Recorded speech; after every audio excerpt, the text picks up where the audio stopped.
2000's American Psycho is a psychological horror thriller with some surprisingly funny moments. They're very darkly funny, to be fair, but the movie really goes for it. Set in Manhattan during the 1980s, American Psycho takes shots at Wall Street, materialism, and the moral bankruptcy of corporate America. Strange how this movie feels more relevant every year. Not only does the script hit hard, but this is some of Christian Bale's best work, as he portrays the narcissistic Patrick Bateman. And that says a lot, given how strong of an actor Christian Bale is. Bateman is a young, fit, handsome, rich investment banker. He narrates the movie with this meticulous cadence and balance that is very calculated and forced. You can tell that he as a person is acting, not as an actor in a movie, but the character of Bateman is completely fake. This makes more and more sense as the movie progresses and we get to know Bateman. Everything Bateman does is calculated, and it leads to this image that he puts out to the world. Social status is the most important thing to him. We follow Bateman to work at Pierce & Pierce, an investment firm. Everyone he works with is basically a carbon copy. They all vie for the same type of status. The narration takes us inside Bateman's head and lets us know how fake his public face is. Inside, he's dark and broken. He sees other people as objects to use, manipulate, or destroy. He has no friends and no loved ones. If the envy and greed aren't bad enough, his mind often turns to vivid thoughts of violence and murder. The virtual clones that make up Pierce & Pierce spend more time trying to one-up each other than actually working. Their one-ups don't have to be anything as big as who gets the best bonus, who has the best car, biggest boat, or even the nicest apartment. They get so petty about every little thing. Early in the movie, there's this iconic scene where they're passing their business cards back and forth. To us, every one of these business cards is basically the same thing, a variation of white backing and black text, with slightly different fonts.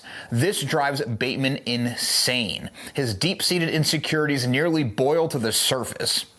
Despite not being able to care for another person, Bateman has a fiancée, Evelyn, played by Reese Witherspoon, in a role against what we normally see her do, but she acts very well in it. She's just as fake as Bateman is, but with no indications of the demons that are running around inside his head. Their relationship isn't about love or even sex. It's a piece of the fake faces that they both put on for the wider world. Bateman spends time with the other women throughout the movie as well. He has a mistress and hires prostitutes. Even his sexual encounters are more about him appreciating himself than even the most surface-level connection with another human being. One scene has Patrick bringing two hookers back to his apartment. After he sleeps with them, he brutally assaults them. Most of the violence is implied rather than shown, but it gives an even deeper look at who Bateman actually is. The implied nature of the violence also starts setting up the big finale. As the movie goes on, Bateman's mask cracks more and more. The violent scenes come more often and the brutality goes way up. Bateman eventually kills Paul Allen, played by Jared Leto. Allen is everything Bateman wants to be. He's richer, more confident, more successful, and more well-liked. While Bateman doesn't care about other people, he wants to have their adoration. That may mean even more to him than his designer brands and money. This is another iconic scene. Bateman brutally kills Allen with a large axe while critiquing the latest Huey Lewis and the News release. Bateman keeps the crime going by elaborately covering up Allen's death. This is the first indication that what the audience is seeing may not be literal. Bateman's grip on reality is starting to blur. Bateman's victims become more random and his crimes less calculated. He's noticing that he's losing himself and the weak scaffolding of his personality is coming down. A private detective named Kimball, played by the always incredible Willem Dafoe, is hired to investigate Allen's disappearance. Bateman has enough of his fake personality left to misdirect Kimball. The climax of the movie has Bateman killing more women, this time with a chainsaw in a very typical slasher fashion. There's nothing calculated or subtle about these murders. This is also where he fully breaks. The slasher-type murders leap to a rampage where Bateman kills randomly, running through the streets of New York City. He even blows up a police car in the first definitive moment that this is not happening in reality. In a panic, Bateman confesses to all of his evil deeds to his lawyer's answering machine. The next day, when Bateman confronts his lawyer about it all, the lawyer laughs at Bateman's hilarious joke, and he even says that he had dinner with Paul Allen in London. London was the very place that Bateman faked Allen going to after murdering him to cover up his disappearance. The ending of the movie is left ambiguous. Bateman himself is confused about what was reality and what was just in his head. The final scene of the movie has Bateman in his office. He knows he'll never be punished for his crimes, if they even happened at all.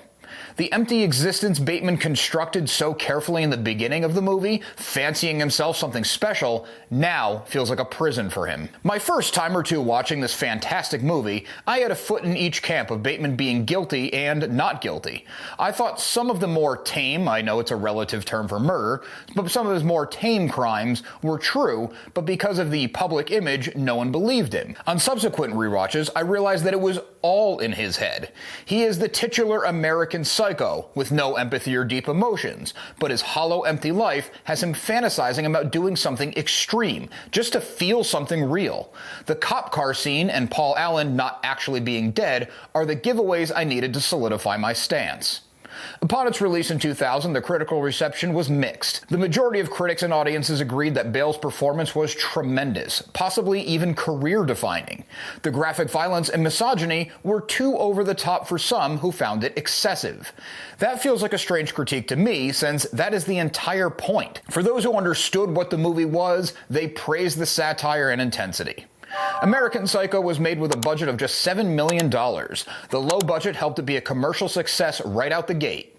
It grossed about $15 million domestically and another $19 million internationally. It did exceedingly well on home video releases as word of mouth spread, and Christian Bale became an even bigger star. Check out this playlist next for more retrospectives.